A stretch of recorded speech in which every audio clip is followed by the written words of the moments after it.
Welcome to Friday Takeaway. This week, we sized up IHH Healthcare and KPJ Healthcare, but before that, it appears that hell may have frozen over because North and South Korea are in talks to replace their decades-old truce with a peace treaty. North Korean Premier Kim Jong-un is preparing to meet with South Korean President Jae-In next week, but it's so hard to say at this point what the outcome will be. Kim was also scheduled to meet Trump, who said that he was prepared to walk away if the talks were not fruitful. But the American president was vague on what he actually was prepared to walk away from, considering the already strained ties. Back home, lots of political noise over at Supermax after Group MD Dato Sri Stanley Tai's apology to the Prime Minister, followed by Chairman Tan Sri Rafida Aziz's resignation 2 days later. Analysts, however, told investors to focus on the group's strong earnings prospects, and it looks like they heeded their advice because the counter has been climbing upwards ever since. Also causing some brouhaha, Customs has confirmed granting GST relief to China Communications Construction Senjan Berhad for the ECRL project.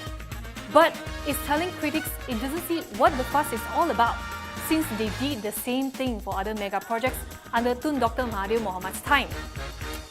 Meanwhile, the KLCI is on a roll, closing at all-time high of 1,895 yesterday ahead of G14. At last look, it was trading at 1,891.36 points. In this week's This or That, we are taking a look at the healthcare sector. Investors tend to like the sector in general given its resiliency.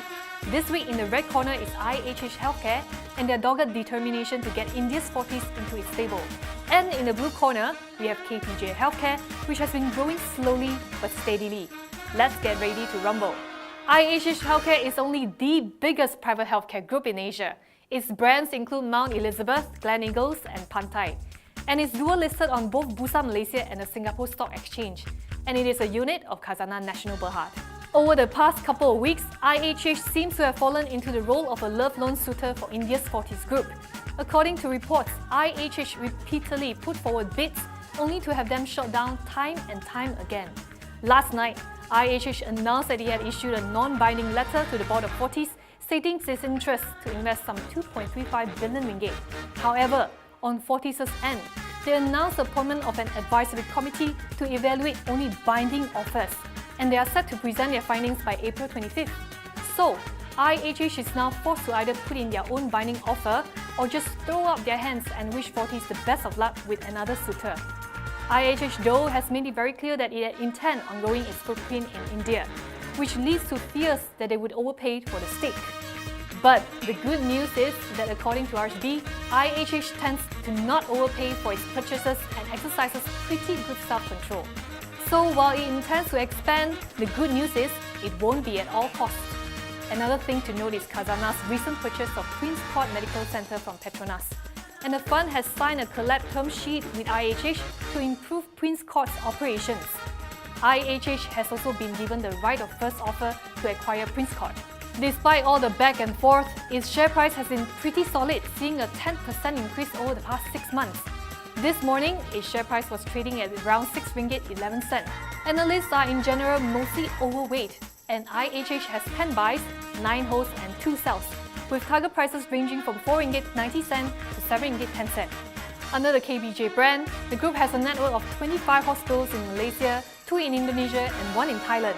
It also operates 3 retirement and aged care facilities in KL, Cebu and in Australia. And it runs a private university college in Negeri Sembilan. KPJ is one of 2 top healthcare picks by Affin Hwang Capital Research, with new hospital openings expect to draw higher patient volume growth. Inpatient admissions up 2.4% year-on-year in FY17 after 2 years of flattish growth. For FY18, the research house is estimating inpatient volume growth of 4%. Meanwhile, Kenanga says value is starting to emerge with the recent weakness in KPJ's share price. FY17 earnings were better than expected, up by almost 8%.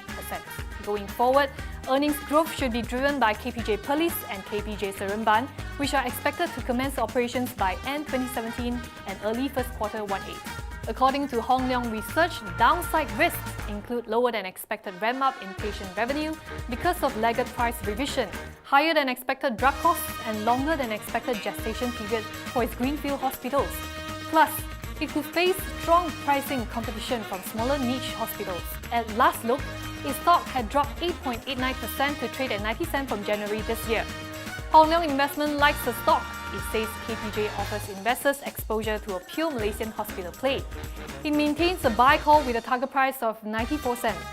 Overall, the counter has 9 buys, 7 holds and 1 sell, with target prices ranging from 90 cents to 1 ringgit 30 cents.